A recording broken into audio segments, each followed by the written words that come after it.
Hey everybody, Lloyd, how you going, mate? Yeah, good, Tim. How are you? Yeah, pretty good actually. I heard that you're going to go walkabout. Absolutely, mate. I think it's time to pick up sticks and better go for a wander. So Mick Dundee. Yep, absolutely. Although I'll have the family in tow. So no crocodile to go with you. Not that I'm aware of, but anything is possible for 2020. So on your walkabouts, mate, where are you going walkabouts from, and where are you going walkabouts to? Righto. So I'm starting a walk from Kundrook Barham, which is on the Murray River, in the mid-Murray, and I'm going to walk across the Riverina, 303 k's, all the way up to Hume Dam. So is that all the way along the Murray? No, I'm actually going inland. So no fish. No fish, although there's a few channels and things along there. So get Murray cod.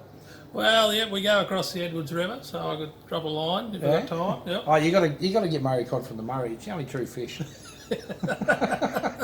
Well, they can travel up to 700 k's a day, so they may be anywhere. So you're going to get any oversized yabbies like Murray Cray? No, I don't think I'll have time for cray fishing. But water is important. But they'll just about take off your finger though, wouldn't they? Absolutely. So you're going from Barham Kundrook. Mm-hmm. You're going through. Deniliquin, Yep. Leidy, Right. Finley, Yep. Berrigan, Yep. Howlong, How long? Albury. How long do you get to Albury? Yeah, Howlong to Howlong. Yeah, Albury, and then you're going to finish at the. Hume Dam. Damn, that's a long walk. Damn, absolutely. How many k's is that? 303 k's. How long is it going to take it? With this physique. So two and a half weeks is what I'm planning to finish on the 28th. Okay, so you got a support team, yeah? Yeah, I've got my wife and two daughters. So They walking with you? well, the eldest daughter wants to, but no training, so maybe just wing it. So 1 kilometre a day for your daughter? No, I think she is pretty fit, but yeah, I don't think she's 20 kilometres a day. Is she as fit as you though, mate? She's fitter than me. Yeah? She can do like 65 push-ups. So, yeah. 65 push-ups. Yeah. I do that. So what are you actually walking for?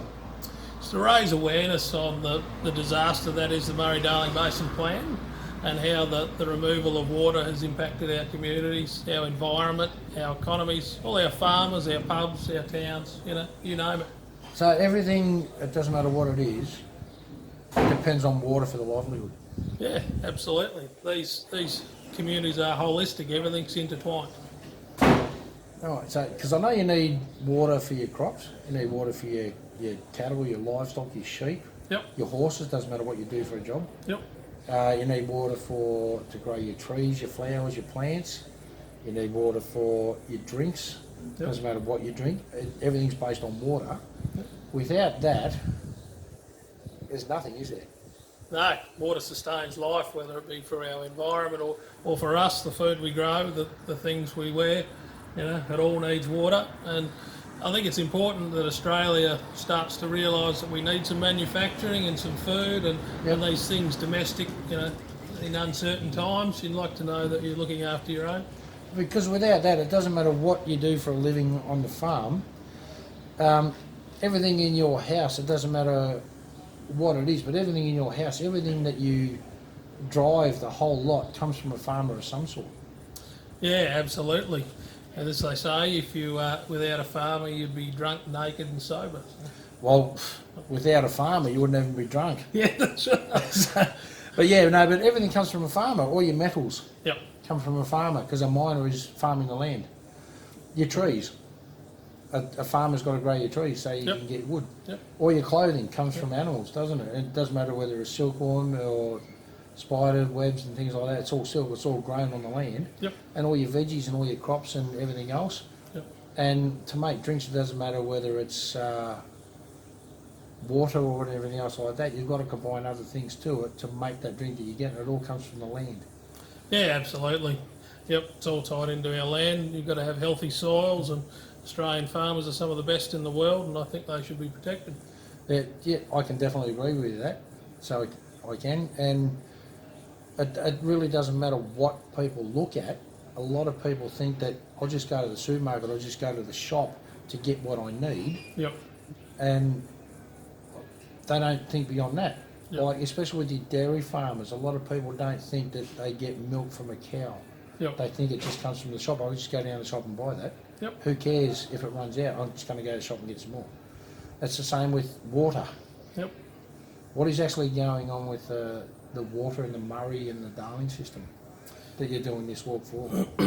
Yeah, well, the government had this plan, and most farmers supported the plan in the beginning. It was told that the plan was going to be based on a triple bottom line of a healthy environment, healthy communities and healthy economies, so keep everything sustainable. There were a few issues that needed to address, and I think everyone supported that, and so they went into the process with good faith. But through the process, we've actually seen huge amounts of water removed, and they've actually been moved further away from the source, which makes delivering the raw water really inefficient, and they actually damage the river to get the water to them. So they're actually eroding parts of the river that we haven't for the last thousands of years. So there's a major problem. And then taking the water out of these communities also impacts jobs, schools, footy clubs. So you name it, on-farm environment, these endangered species. So under the plan, we're actually hurting the river we were trying to save, hurting farmers, business owners, communities, kids, families, grandparents, you name it, all Australians of every race, religion, belief. They all need assistance and help, and that's why. So under all that they're doing, they can wipe out communities, they can wipe out existence, they can wipe out heritage. Yep. Whether it be Indigenous, Aboriginal heritage, white heritage, it doesn't matter what heritage, under these conditions that they want to follow through and keep going with, they're going to wipe out heritage completely. Yep, absolutely. I think our First Nations heritage should be protected, and under this plan it's being destroyed as well. So like, we have really rich cultural heritage here. The Polack Swamp north of town, the Aboriginals actually had sort of aquaculture. They put logs and things in to create pools, and they'd fish and all sorts of things. So, and all this is, they're trying to save that, but there's other areas, and they're doing a good job in the Polack, but there's other things that are being completely destroyed.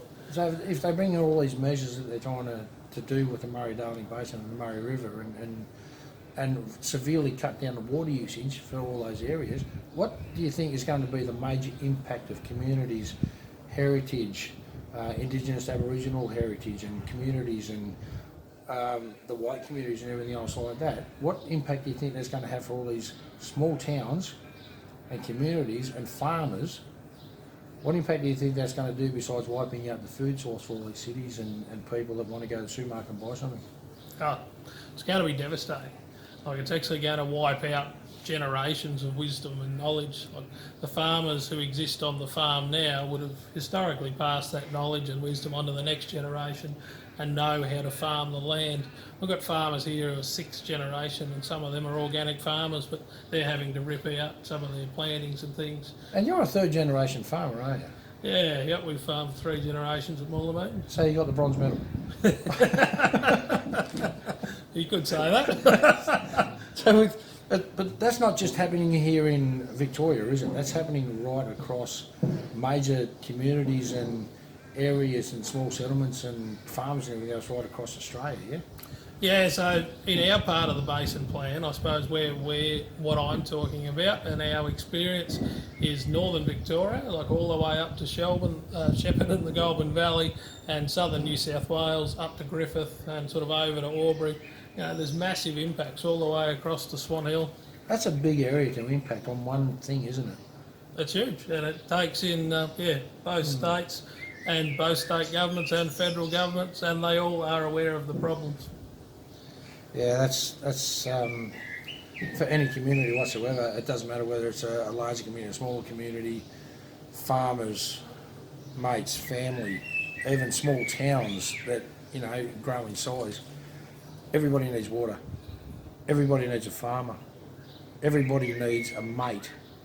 Everybody needs their local hotel. Everybody needs their local community. And above all, everybody needs a bloke like this bloke. If it wasn't for Lloyd doing what he's doing right now, and he's starting off, I think it's tomorrow, is it? Yep, tomorrow morning. Okay, so without that, what have you got? Band together, Australia. Water is your number one commodity for everything you have in your household, doesn't matter what it is. Every farmer needs that. Every farmer needs water. Every farmer needs a commodity, and every community needs a farmer. Thanks, Lloyd. Thanks, mate. Good luck on your walk, mate. Cheers. Thanks, We'll be guys. cheering for you, man. Awesome. Good on you, mate.